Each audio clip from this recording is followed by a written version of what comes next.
starts their show at 7. So if I bring Bob to PWS, I take away from the pre-show for UWA. Yeah. If I bring all the other talent to PWS, then I take a chance of being late for the pre-show at Warriors of Wrestling, because you know how Staten Island is. You can't get anywhere fast. So it's like, if they were an hour earlier, I'd probably be able to do it. You know, plus there's, you know, financials that you want to talk about, because I'm not going to go there and lose money or share money. You know, I'm there to make money. That's obviously. what it is. You gotta see what's the best for your talent. Right. Who do they want? Bob Orton? They pretty much don't. They said, we saw who you bring into big event if you want to bring any of them to PWS. So I guess I got an open invitation to bring any 6 if I wanted to. Yeah. Well, I mean, they have a crowd that comes. Yeah. Everyone says it's there from their students, but they still have a crowd. But the last 2 shows they drew pretty bad. The last show in Brooklyn, which was the night of the last big event, that was November 14th. Mm-hmm. They only drew 300-something people in Brooklyn. And the last show prior to that, which was October 3rd, the same day as Legends of the Ring, they only drew like 800 people. 800 people to a normal show is a lot, but when they draw 2,000 people, 800's a little small crowd. Well, I know that Pat used... And that was also really bad, crappy weather that day, too. Yeah. Well, Pat's out of Long Island, I think. Mm-hmm. He has a wrestling school out there. Create a Pro. Right, yes. So they're doing that. Mm-hmm. And I don't know if they're going to try to base things out of Long Island or continue running in Raw. I'm not sure. Well, I know a lot of the students from Create a Pro wrestle in PWS, because a lot of the PWS students wrestle under Superstars of Wrestling's banner with Fury, because Matthews wrestles there as well. Mm. So they get their work in, and I'm sure they're not, you know, paid to work because they're students. So, you know, they could distribute their money to other names to bring in. Plus, you know, they make their money on vendors and stuff like that too. You know, you're charging $250 for a table. You know, you got 50 tables there. Boom, that could pay one major talent right there. Yeah. I'm not saying they're not smart. They're smart because they've been around as long as they have, and they've been putting on a good show as long as they have. They're not stupid. They know what they're doing. I'm like, by no means of anybody calling them stupid. So, but yeah, just got, like I said, we like anything else, you got to weigh our options. You know, you said, you know, you might have some things to do Friday night. I might bring Barbie, ODB, and I think that's all. Those two to Friday night to the Warriors of Wrestling School to do a meet and greet with Brooke and Rebel, who are going to be there with RDP. Okay. So I might do that just to, you know, bring it a little extra. Oh, yeah, they do that little signing. Yeah. I mean, the only thing I didn't like about that is that, but then the next day's the show. So it's like, what different people are you going to get to go to a meet and greet that are not going to be at the wrestling show the next day? A lot of people don't care about the wrestling show. It's probably going to be the same amount of people, though. A lot of people just don't want to go to the wrestling. They just want the autographs, and that's it. So I can understand. Like, they did it with China that time. China wasn't going to be at the next day's show. So, like, that made sense. Yeah. But, like, Brooke, Rebel, Barbie, and ODB are all going to be at the show the next day. Yeah, so it probably wouldn't make sense. But, yeah. You know, you got to wait. It's kind of a reunion, though, for the TNA chicks. So. You got to wait, though, because we're in December. We're talking... I know, but you see how fast that sneaks up. It does. But right now... We were in the middle of the summer. We just finished Legends of the Ring in June. And then we were like, oh, the next Legends in October. Oh, so far away. And then I was like, holy crap, I got to book flights. I got to book hotels. I know. That's the worst part of this. And of course, the earlier you do it, the cheaper it is. But then you're like, oh, what happens if they bail out? Then I'm going to get beat on the ticket. Should I pay for the insurance on the ticket? An extra $22, right? $22 can save you some gray hairs, but I almost got screwed with EC3 because TNA called and they wanted to fly him out to Arizona after big event, and I couldn't cancel his flight. His flight was $143. It's $250 cancellation fee, so I would have lost the whole freaking flight. Wow. So he goes, all right, you know what? He's like, if TNA is going to pay for the flight, let me see what I can do. he was like, I'm sure we can work something out. Even if I took more money from his gimmick or he gave me a couple of shirts, I really don't even care. It didn't even matter. And but then of course, as TNA is, they called him the next day and said forget it. So he wound up, thank God he didn't cancel the flight. So he wound up going home on that flight anyway. How did he do for you? He did very well. Yeah, right. Did very well, and he was put him right near the door, which he thought it was funny because I had the April Hunter poster hanging on the door, so you get everybody was going over looking at April Hunter and like, oh, EC3. But no, he did very well. April did Casey Carlisle did.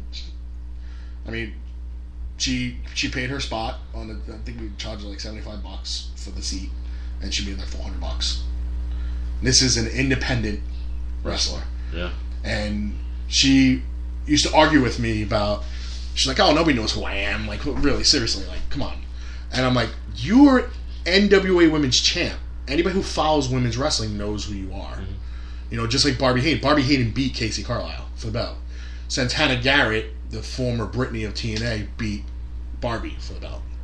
So that was the chain. So that's why I feel like we should do very well with Barbie, because Casey did very well, and Barbie's a little bit more. She's younger and she's more modern. Casey is not in the NWA picture anymore, but she's still doing her thing around the Midwest and the East Coast and stuff, and she's still Valkyrie champion, and so Nyla is kind of moving into that. She's like that in between stage, in between Casey and Barbie and that.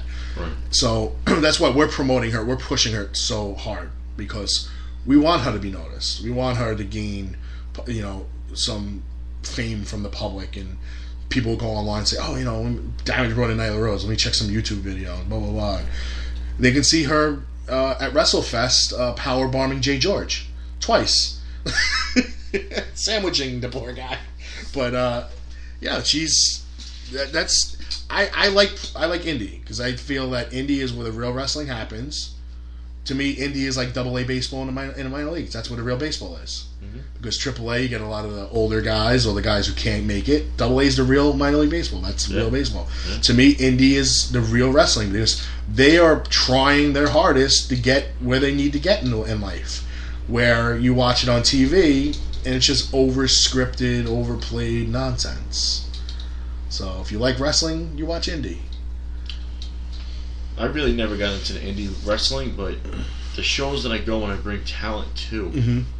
you find yourself watching it, and these guys risk everything out there for $40. And they gotta wake up the next morning to go to their real jobs. Mm-hmm. So yeah, nothing like going to your job. Maybe you work for Con Ed or something, and you go to work with a handprint on your chest from a chop, and 3 gashes in your back from the table that you went through, and all you got was $40 and maybe a handshake from Chris Masters because he was at the show. It's exactly what happens. It's crazy. And the women are just as bad, bro. Women rely on everything when they go to work. They're relying on their looks and and everything, and then they're going in the ring and they're beating the crap out of each other. And then they're going to work and they're working somewhere in some office or selling big Wall Street. Maybe they're stockbrokers, and little do these people know that they're buying stocks from someone that's got a handprint on their chest and a piece of splinter in their back from a table, and it's amazing. Or in the case of the movie The Wrestler, it could be the guy cutting your deli meats. Right. Yeah, you never do know. Yeah. You don't know who it is. I mean, you could be buying your boar's head bologna from the future WWE champion. No, this is true. Even retired guys. Yeah. Retired guys that most of them still work, and some of them can barely move. And then some of them are car salesmen. Some of them are teachers. Mentors. Some of them are movie stars like Zeus. Yeah, can't get a hold of them. And the sick part is like some of the movies that we're in were just so bad. And then really some of the wrestlers still think they are Hulk Hogan. Yeah, well. And they request that type of money. Hulk Hogan still thinks he's Hulk Hogan. He's not Hulk Hogan anymore. He's Terry Bollea. He needs to. $25,000 is. I understand that you're broke and your wife took everything from you, but come on, bro. But You're not even part of WWE anymore. Matriosi's getting them though. Yeah, he's going to get him. I don't know who's going to fall for that one. Yeah, I don't know where he's going to get the money for that. PayPal definitely won't front them $25,000. No. I think that they only allow you, what was it, 5,000 per transaction? Yeah, something like that. And I think that's like 30 days or something. Every 30 days. I don't even think that kid ever seen 5,000 in PayPal, or at all. I'm trying to think if I ever saw 5,000 in PayPal. No, I don't think so. I mean, I used to have some crazy eBay sales back in the day, but and most I ever seen in my PayPal account was probably about 1,200. That's about it. Back in the day, I used to do good. Oh, actually, no, I'm lying. Because during softball season, my team sends me all their softball money through PayPal. There you go. And that's like $2,200. But with 2 clicks of a button, it's gone. League, the guys would make the jerseys. Money gone. Whatever's left, I use the debit card, buy softballs, buy water, buy ice. That's it. It doesn't stick around long enough to enjoy. It sucks. Take a screenshot. Look what I got. Yeah, we can go shopping. No, we can't. No, we can't. Well, Matt would. No, he won't because he won't even buy pizza. He's gonna buy her. He's gonna give her free apples, free water. I think it was Domino's too. It's not even expensive. No. We should call him up again. Tell him Domino's is doing half price. Everything on the menu. Again if you want, but one more time. Let's try. Let's try one more time. Matt, if you're listening, just pick up. Wait, we gotta text. I know you want to vent. Come on, let's hear it. Let's hear your side. All right. Let me turn this one on. I shut my speaker off for the day, but it's okay. It's all good in the hood. All right. Let's see. I don't know which one's his. Oh wait, you got pull up his number. Is it this one? That one, right? Yeah. That's the only thing. That's the only one I called from.